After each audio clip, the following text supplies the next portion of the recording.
大家好，我是小慧，欢迎您来到我的频道，也非常感谢您百忙之中收看我的视频。世上所有的病都是免疫系统打了败仗。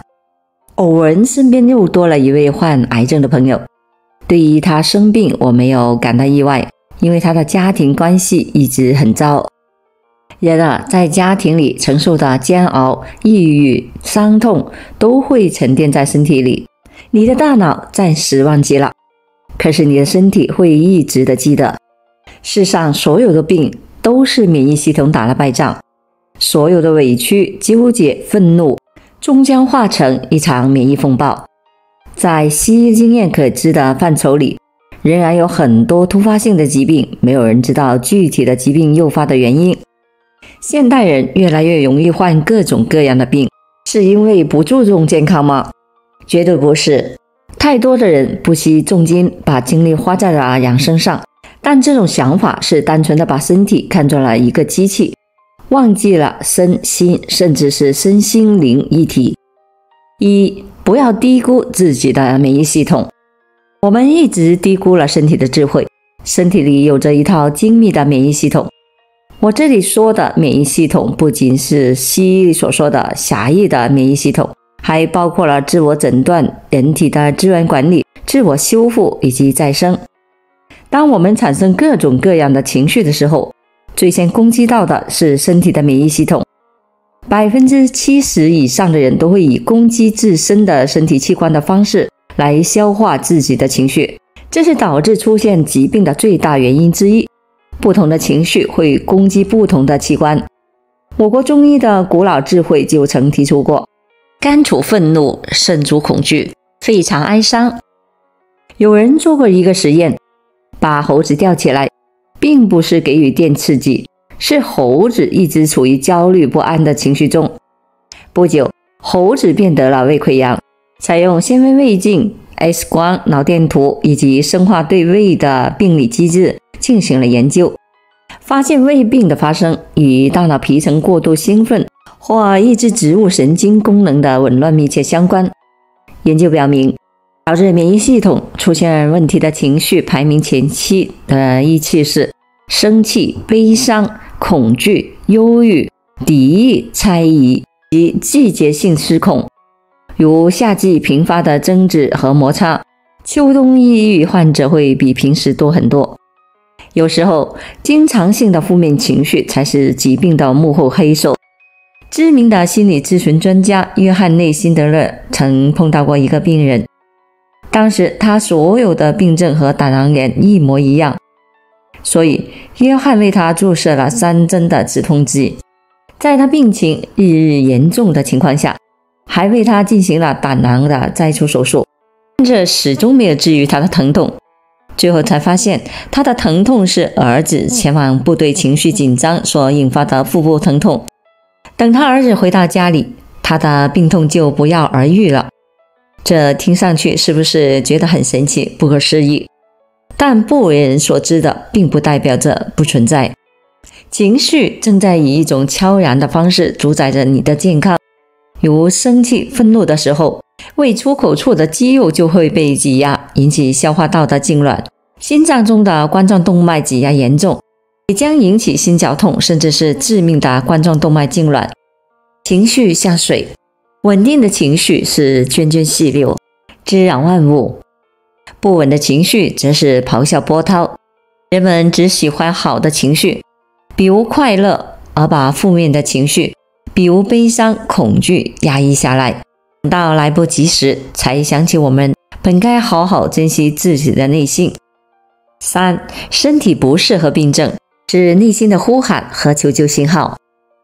昨晚有位朋友和我唠嗑，聊起了关于情绪和疾病时，他很感兴趣。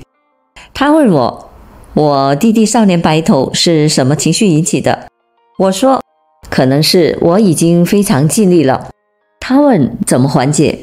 我答，做自己，把别人的愿望还给别人。他点点头，又问，我爸在我妈去世的当晚一夜白头，也是因为情绪？我说是的，他也过得非常绝望。再问，最近我无缘无故的掉头发的原因是什么？我答：焦虑。他问：我也不想焦虑啊，可是臣却做不到。我说：为何要活在未来？要活在现在，千万不要忽略了那些隐藏在情绪底层巨大的窗口。我们常说起，气死我了，压力好大，心有不甘，这正是情绪在作祟。生气让人感到失控，身体自动释放出大量的有害呼吸系统的因子。焦虑让人的身体进入到空铁壶干烧的状态，一点点地消磨掉人的心力。压力让人沮丧，像一只看不见的手捂住了人的鼻子，看得见的五指透过灰色的天空又摸不到。身体是不会说谎的，它忠实地帮我们储存了所有的情绪，而生病其实在提醒我们要去真实地面对自己的真正需求，妥善地去处理，并相信身体的能力。4. 生病不能只治病，还得找到病症所在。几年前，位于新奥尔良的奥克斯纳医疗的机构就曾经发表一篇文章，指出每500名持续进行肠道病治疗的病人中，有 74% 的患者是被发现患有情绪性的疾病。耶鲁大学的医疗诊疗也曾于1951年在一篇的研究报告中表示，有 76% 的病人被诊断曾经得过情绪性的疾病。换句简单的话来说，就是很多病人其实不是真正的生病了，而是情绪生病了。当我们肠胃不适，只是大把的吞下胃药，却逃避压力和紧张的根源。当我们皮肤上的各种红疹犹如一座座小火山的爆发，但却没有发出我很生气，请看看我的愤怒的心声。很多疾病都是我们自己的情绪引起的，即使好了一点，我们的情绪在上来的时候，健康又没了。古人云：心病还需心药医，现在看来不无道理。做人养生远远不如养心。畅销书作家何全峰曾在书中讲过一个故事，一位知名的大学心脏学系主任心脏病发作，病情十分严重。在经历濒死的绝境后，他开始认真地思考自己的人生。住院的3个月，他整理了自己的生活心得，然后总结出2条生活守则。这2条生活法则不是什么保健养生、医学良方，而是特别简单的2条为人处事的方法守则。1. 别为芝麻小事耗力气。2. 所有的事情都是芝麻小事。人生在世，很多身体的问题其实都是情绪上的问题，而情绪的问题都可以归结为4个字：庸人自扰。其实我们很多的烦恼都是因为执念于眼前的小事，在潜意识里把不如意的事放大了。如果为了一件小事而大发雷霆，为了一次误解而深陷悲伤，为了一个批评而自我否定，于己无益，于事无补。如果你终日的被情绪所扰，那么幸福的生活也会从此不在。5. 惜命更好的方式不是养生，而是管理情绪。一位中年女性患者，她的身体受伤，流血很难止住。她住院后，尽管各种的指标都显示她的病情不乐观，但是她仍然始终保持着乐观和勇气，始终告诉自己：我感觉很好，我很快就能好起来。后来她真的病愈了。那为什么良好的情绪可以产生这么大的影响？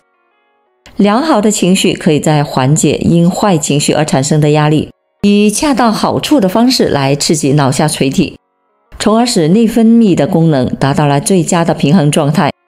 一旦内分泌处于平衡的状态了，那么我们就会感觉到内心充满了无限的活力。